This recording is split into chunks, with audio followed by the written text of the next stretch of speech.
নিজে নামাজ পড়বো ইনশাআল্লাহ, পরিবারবর্গকে পড়াবো এবং আমার অধীনস্থ যারা আছে তাদের মাঝখানে নামাজটা কায়েম করবো ইনশাআল্লাহ। পারবো না? যদি আপনার সন্তান খুব আদরের কলিজার টুকরা হয়, নামাজ কালাম না পড়ে, ওকে মহব্বত করবেন, ছোটবেলা থেকে নামাজের ট্রেনিং দিবেন। 10 বছর বয়স হয়ে গেছে, নামাজ পড়ে না, নবী করিম সাল্লাল্লাহু আলাইহি ওয়াসাল্লাম বলেছেন তাকে পিটাইতে হবে। আল্লাহর নবী মুহাম্মদ সাল্লাল্লাহু আলাইহি ওয়াসাল্লাম কি দয়ালু মানুষ ছিলেন না কঠোর? বলেন। সেই দয়ালু মানুষটা তিনি বলছেন 7 বছর বয়সে সন্তানকে নামাজের আদেশ করবে, আর 10 বছর হয়ে গেছে নামাজ পড়ে না, ওকে পিটাবে। নবী করিম সাল্লাল্লাহু আলাইহি ওয়াসাল্লাম কি এখানে কঠোর হয়ে গেলেন? কেন এত তাকিদটা কেন? কারণ আল্লাহর নবী সাল্লাল্লাহু আলাইহি ওয়াসাল্লাম বলেছেন, মান তারাকা সালাতা মুতাআম্মিদান ফাকাদ কাফার। কেউ যদি ইচ্ছাকৃতভাবে নামাজটা ছেড়ে দেয় বা নামাজ অস্বীকার করে, সে ব্যক্তি কুফরি করলো। কি করলো? কুফরি করলে কেউ মুমিন থাকে? আচ্ছা, এখন দেখেন পরিস্থিতি, দেখেন মুসলিমদের মধ্য থেকে ব্যক্তি জীবন থেকে নামাজ কিন্তু চলে যাচ্ছে। বেশিরভাগ মানুষ নামাজ পড়ছে না। অতএব প্রথম মেহনত হওয়া কিসের উচিত?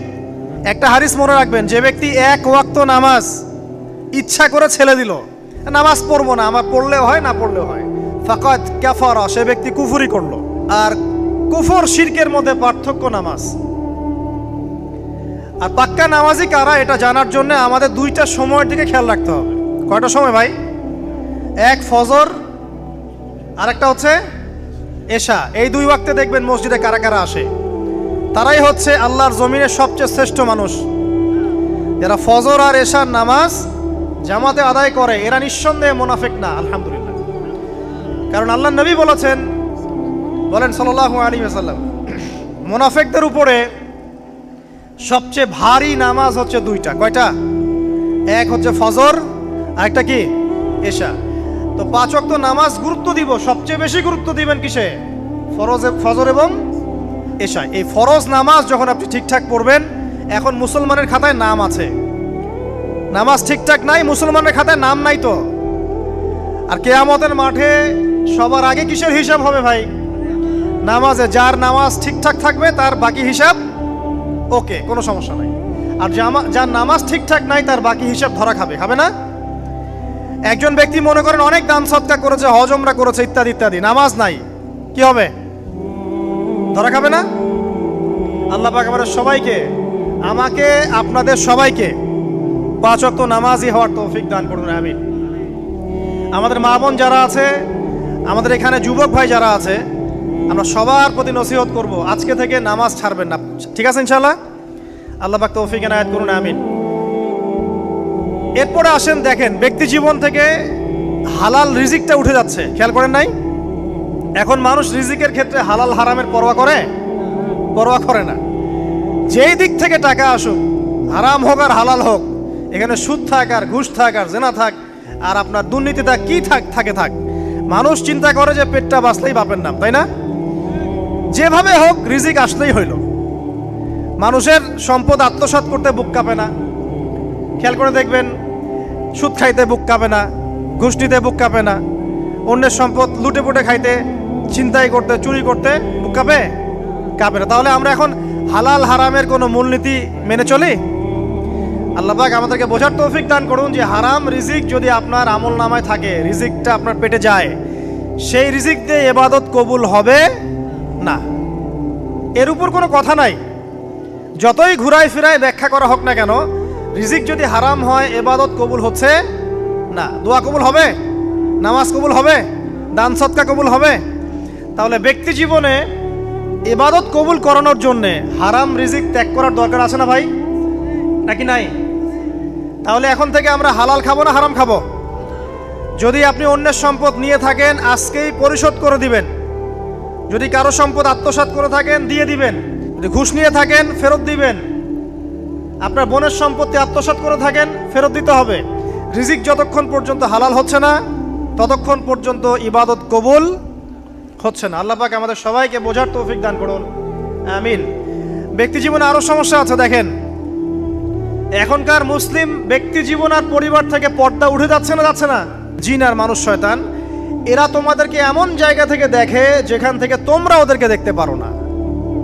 মানে শয়তান আপনাকে দেখছে, অতএব আদম সন্তানকে আল্লাহ পাক বলছেন, দেখো তোমাদের বাপ মাকে শয়তান কিন্তু জান্নাতে নগ্ন করে দিয়েছিল, দুনিয়াতে তোমরা যাচ্ছ যাও, এখানে খেয়াল রেখো শয়তান যেন তোমাদেরকে ফিতনায় ফেলতে না পারে। তাহলে এখন আপনিই বলেন, দুনিয়াতে যে বা যারাই আমাদের কাপড় খুলে ফেলার সংস্কৃতি চালু করছে, এরা কার এজেন্ট বলেন? আর এটা কি নতুন কথা? নবী সাল্লাল্লাহু আলাইহি ওয়াসাল্লাম বলেছেন, শেষ জামানায় ছেলেরা মেয়েদের পোশাক পরবে আর মেয়েরা ছেলেদের পোশাক পরবে। হাদিসটা বানিয়ে বললাম? দেখেন, শেষ জামানায় মেয়েরা ছেলেদের পোশাক পরবে আর ছেলেরা মেয়েদের পোশাক পরবে। নবীজি আরো বলেছেন, শেষ জামানায় এমন এক শ্রেণীর মেয়ে আসবে, লা মারাহুমা, আমি ওদেরকে দেখি নাই, নিসাউন কাসিয়াতুন আরিয়া, এমন সব মহিলা যারা কাপড় পরবে কিন্তু নগ্ন থাকবে। ব্যাখ্যা করতে হবে? ব্যাখ্যা করার দরকার আছে?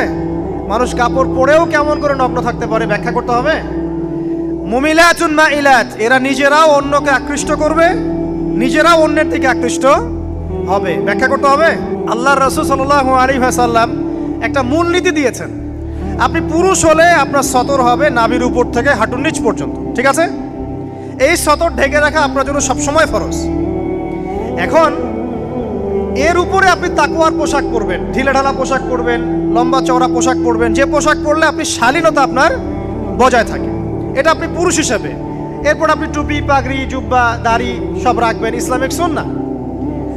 আর যদি আপনি মেয়ে হয়ে থাকেন, আমার বোন হন, আমার মা হন, আমার খালা, মামি, চাচি যেই হন, আপনাদের জন্য নবী সাল্লাল্লাহু আলাইহি ওয়াসাল্লাম বলেছেন 4টা মূলনীতি ফলো করতে হবে। কয়টা মূলনীতি? 4টা, খুব সংক্ষেপে বলছি। 1, আপনার পোশাক এত আঁটোসাঁটো হবে না যাতে আপনার গায়ের কাঠামো বোঝা যায়। দেখাচ্ছি, এই যে আমার হাত কত মোটা কি দেখা যায়? বোঝা যাচ্ছে আমার হাত কত মোটা, আমার মাসেল কত মোটা, বোঝা যাচ্ছে?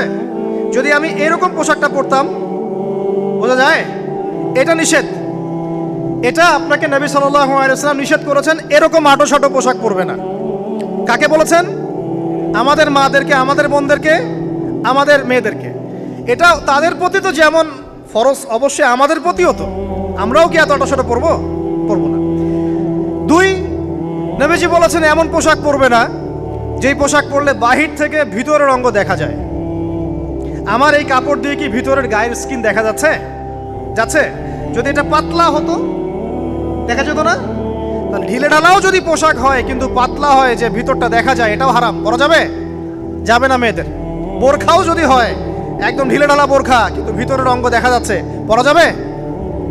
তাহলে এটা নবী সাল্লাল্লাহু আলাইহি ওয়াসাল্লামের দ্বিতীয় মূলনীতি দেন। 3 নাম্বার হচ্ছে, কোনো পুরুষ কোনো মহিলার পোশাক পরতে পারবে না, কোনো মহিলা কোনো পুরুষের পোশাক পরতে পারবে না। আপনি কি ম্যাক্সি পরে ঘুরবেন? আপনার রুচি কুলাবে? তাহলে একটা মেয়ে কেমন করে গেঞ্জি পরে ঘুরতে পারে? একটা পুরুষ হিসেবেও তো আপনার খালি গায়ে ঘুরতে লজ্জা লাগে না? তো একটা মেয়ে মানুষ কিভাবে খালি গায়ে ঘুরতে পারে? তাহলে মনে করেন কোথায় আমাদের শালীনতার জায়গা চলে আসছে।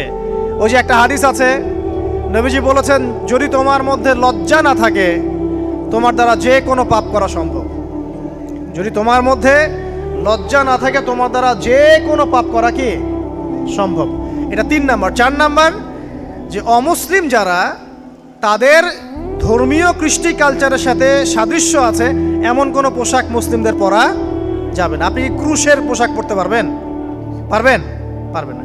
তো এই মূলনীতিগুলো ফলো করে আপনাকে চলতে হবে। আল্লাহ পাক তৌফিক এনায়েত করুন, আমিন। প্রথম নসিহত করেছি যে 5 ওয়াক্ত নামাজ যেন আমাদের না ছুটে যায়। পারা যাবেন ইনশাল্লাহ ভাই? ওয়াদা করেন আজকে থেকে 5 ওয়াক্ত নামাজ ছাড়বেন না, ওয়াদা করেন, বলেন ইনশাআল্লাহ। হে আল্লাহ, আমরা তওবা করছি, জীবনে যত নামাজ ছেড়েছি তার জন্য আমরা তোমার কাছে ইস্তেগফার করছি। বলেন আস্তাগফিরুল্লাহ আল্লাযী লা ইলাহা ইল্লা হুয়াল হাইয়ুল কাইয়ুম ওয়া আতুবু ইলাইহি। যত নামাজ কাজা হয়েছে হিসেব করে কাজা আদায় করে দিবেন, পারবেন ইনশাআল্লাহ? আর আজকে থেকে ইনশাআল্লাহ আমরা নামাজ ছাড়বো না, ওয়াদা করছেন? আল্লাহ পাক সবার তওবা কবুল করুন, আজকে থেকে পাক্কা নামাজই বানায় দিন, আমিন। শুধু নিজেই নামাজ পড়বেন, আপনার স্ত্রী সন্তানকে নামাজ পড়াবেন না? আল্লাহ পাক তৌফিক এনায়েত করুন। 2 নাম্বার কি বলেছিলাম? হালাল, বলেন হালাল রিজিক, রিজিক যদি হারাম হয় ইবাদত কবুল হবে? আল্লাহ পাক বলেছেন ইন্নাল্লাহা তাইয়্যিব লা ইকবালু ইল্লা তাইয়্যিব। আল্লাহ পাক পবিত্র, তিনি পবিত্র ছাড়া গ্রহণ করেন না। 3 নাম্বার কি বললাম ভাই? কে? আপনার পরিবার বর্গকে শালীন পোশাকে রাখবেন, পর্দায় রাখবেন। রাখা যাবে না ইনশাআল্লাহ? এখানে কি আপনাকে কেউ বাধা দিবে? যে যাই বলুক না কেন, সারা দুনিয়ার মানুষ নগ্ন হয়ে ঘুরে ঘুরুক, আপনার পরিবারের কর্তাকে আপনি না? আপনি আপনার পরিবারটাকে ঠিক করার চেষ্টা করুন। আল্লাহ পাক তৌফিক এনায়েত করুন, আমিন। 4 নম্বর নসিহত, এটা যুবকদের জন্য স্পেশালি এবং যাদের পড়াশোনা করার সামর্থ্য এখন আছে তাদের জন্য। কোরআনুল কারীম তেলাওয়াত করা শিখতে হবে। পারবেন? কারা কারা পারেন? আলহামদুলিল্লাহ। কারা কারা হাফেজ? এই যে কমে গেছে। এবার বলি কারা কারা অর্থ বুঝে কোরআন পড়েছেন? এই যে আরো কমে গেছে। কোরআন পড়তে হবে শুধু তোতা পাখির মতো নয়, আমার কথা বুঝেন। কোরআন তিলাওয়াত করলে প্রত্যেক হরফে 10 নেকি পাবেন, কোনো সমস্যা নাই, কিন্তু এতে করে কোরআনের সামগ্রিক হকটা আদায় হয় না। কথা কি বুঝতে পারছেন? আমি কি বলেছি কোরআন তেলাওয়াত করলে নেকি হবে না? এটা বললাম? কোরআন তেলাওয়াত করলে প্রত্যেক হরফে কয় নেকি হবে? 10 নেকি। কিন্তু কোরআন বোঝা, এর ভিতরে কি আছে, এই শিক্ষাগুলোকে আপনি পাবেন। বিশুদ্ধ করে কোরআন পড়তে হবে, বিশুদ্ধ করে। একটা উদাহরণ দিব। এই যে আমরা নামাজে দাঁড়াই বলি আল্লাহু আকবার, তাই না? তারপরে কি পড়েন? সানা পড়েন। তারপরে কি পড়েন? আলহামদুলিল্লাহ, আলহামদুলিল্লাহি রাব্বিল আলামিন। প্রথম শব্দ কি? আলহামদু। যদি আপনি আলহামদুলিল্লাহ বলেন, অর্থ হচ্ছে সমস্ত প্রশংসা আল্লাহর জন্য, ঠিক আছে? আচ্ছা, যদি আপনি বলেন আলহামদুলিল্লাহ, আলহামদুলিল্লাহি রাব্বিল আলামিন, এখানে হা হলো হাওয়াস, মানে ছোট হা। এই একটা হা ভুল করার কারণে অর্থ পরিবর্তিত হয়ে অর্থ দাঁড়ায় সমস্ত নিন্দা আল্লাহর জন্য, নাউজুবিল্লাহ। আমি কি বুঝাতে পারলাম যে বিশুদ্ধ করে কোরআন তেলাওয়াত করা কতটা ইম্পর্টেন্ট? মনে করেন আপনি বলছেন কুল ইয়া আইয়ুহাল কাফিরুন, বলুন হে কাফেররা, লা আ'বুদু মা তা'বুদুন। এই সূরা মুখস্থ আছে না? আচ্ছা, এর অর্থ হচ্ছে লা আ'বুদু, আমি তার ইবাদত করি না, মা তা'বুদুন, যার ইবাদত তোমরা করো। এখানে লা এর মধ্যে মদ আছে না? মদ আছে না? টেনে পড়তে হয় না? যদি কেউ লায়ে মদ না করে এভাবে পড়ে যে লা আ'বুদু মা তা'বুদুন, যারা গ্রামার জানে তাদেরকে জিজ্ঞাসা করেন, অর্থ হবে এমন যে আমি অবশ্যই তার ইবাদত করি যার ইবাদত তোমরা করো। তোমরা বলতে কারা? তাওহীদ থাকলো না শিরক হলো? অতএব বিশুদ্ধ করে কোরআন তেলাওয়াত করা খুবই জরুরি। আপনি মসজিদে যান আর মাদ্রাসায় যান আর ওস্তাদকে প্রাইভেটে পড়ান, যেভাবেই পড়েন, আপনাকে বিশুদ্ধ করে কোরআন তেলাওয়াত করা শিখতে হবে। আল্লাহ পাক তৌফিক দান করুন, আমিন। যারা বয়স্ক হয়ে গেছেন, আফসোস করবেন না, হীনমন্যতায় ভুগবেন না। আপনি ওই অবস্থায় চেষ্টা করেন, আল্লাহ পাক আপনাকে ডাবল নেকি দিবে ইনশাআল্লাহ। নবী সাল্লাল্লাহু আলাইহি ওয়াসাল্লাম বলেছেন, যে ব্যক্তি কোরআনের একটা আয়াত বা একটা হরফ তেলাওয়াত করবে, তার জন্য 10টা নেকি আছে ইনশাআল্লাহ। আর মান ক্বারা কুরআনুল কারীম ওয়া হুয়া মাহিরুন বিহ, যে ব্যক্তি কোরআন তেলাওয়াত করে এবং তার উপর দক্ষ হয়, মা'আস সাফরাতিল কিরামিন বারারা, সেই ব্যক্তি সম্মানিত ফেরেশতাদের সাথে হাসর করবে ইনশাআল্লাহ। আর ওয়াল্লাযী ইয়াকরাউল কুরআন ওয়া ইয়াতাতাআতাউ ফীহি ওয়া হুয়া আলাইহি শাক্কুন ফালাহু আজরান, আর যে ব্যক্তি কোরআন তেলাওয়াত করতে করতে আটকে যায়, তেলাওয়াত করছেন করছেন করছেন, আটকে যাচ্ছেন, আবার চেষ্টা করছেন, আবার আটকে যাচ্ছেন, আবার চেষ্টা করছেন, আল্লাহর নবী বলছেন সাল্লাল্লাহু আলাইহি ওয়াসাল্লাম, তার জন্য ডাবল পুরস্কার আছে, ডাবল নেকি। তো হতাশ হওয়ার কোনো কারণ আছে? কোরআনের সমাজ গড়তে চান, এটা অনেক দূরের কথা। আগে কোরআনুল কারীম বিশুদ্ধ করে তেলাওয়াত করতে শেখেন, আল্লাহর ওয়াস্তে কোরআনের কিছু অংশ হিফজ করেন, এরপর কোরআনটা নিজে আগে মেনে চলার চেষ্টা করেন। নিজে ভালো না হলে কি মানুষকে ভালো করা যাবে? নিজে আমার মধ্যে জ্ঞান নাই, মানুষকে জ্ঞান দেওয়া যাবে? এটা তো সহজ কথা। অতএব নিজেদেরকে, আমাদেরকে আগে কোরআন পড়তে হবে, কোরআন মানতে হবে, সাথে কোরআনের ব্যাখ্যা হাদিস আপনি পড়বেন। কোরআন কি একা একা পড়লেই হবে না ওস্তাদ লাগবে? কোন ওস্তাদের কাছে গিয়ে আপনি কোরআন তেলাওয়াত করা শিখবেন, আরবি ভাষা শিখবেন এবং কোরআনের অর্থটা বুঝবেন। আল্লাহ পাক তৌফিক দান করুন, আমিন। কয়টা বললাম ভাই? 4টা। 1 নাম্বার কি ছিল বলেন আবার? 5 ওয়াক্ত সালাত ছাড়বেন। 2 নাম্বার কি ছিল বলেন? হালাল রিজিক ছাড়বেন নাকি আজকে থেকে আবার হারাম খাবেন? শোনেন ভাই, নবী সাল্লাল্লাহু আলাইহি ওয়াসাল্লাম বলেছেন, একটা যুগ আসবে যে যুগে মানুষ হালাল হারামের কোনো পরোয়া করবে না। এটা কোন যুগ? কোন যুগ বলেন? মানুষ হালাল হারামের কোনো পরোয়া করে? খুব কম সংখ্যক মানুষ আছে যারা হালাল হারামের পরোয়া করে বেঁচে চলে। বাট আল্লাহ পাকের যারা একনিষ্ঠ বান্দা হবে তাদেরকে হারামে যাওয়া যাবে যাবেন। আল্লাহ পাক আপনাদের সবাইকে হালাল রিজিক দান করুন। একটা কথা বোঝেন, মনে করেন আপনার আমল নামাতে বা আপনার তাকদিরে আল্লাহ পাক লিখেছেন যে আপনি 100 বিঘা জমির ধান খাবেন, এতটুকু আপনার রিজিকের মধ্যে লেখা আছে। আল্লাহ পাক লেখেন নাই তাকদির? আচ্ছা, ওই রিজিকের একটা দানা ছেড়ে কি আপনি মৌত আপনার হবে কিনা? আপনি কি মারা যাবেন? রিজিক শেষ না করে মারা যাবে? তাহলে আপনার জন্য অপশন এখন দুইটা। আপনি এই রিজিকটা হালাল পথে অন্বেষণ করতে পারেন, ওই রিজিকই পাবেন ইনশাআল্লাহ। পাবেন না? পাবেন। আল্লাহ পাক এটা বোঝার তৌফিক দান করুন, আমিন। আর সবশেষ কথা যেটা বললাম যে নামাজ, হালাল রিজিক আর পর্দার সাথে সাথে পারিবারিক আদর্শ সুন্দর করবেন, পাশাপাশি কোরআন তেলাওয়াত শিখবেন, অন্যকে শেখাবেন, অর্থ বোঝার চেষ্টা করবেন। আল্লাহ পাক সবাইকে তৌফিক এনায়েত করুন, আমিন।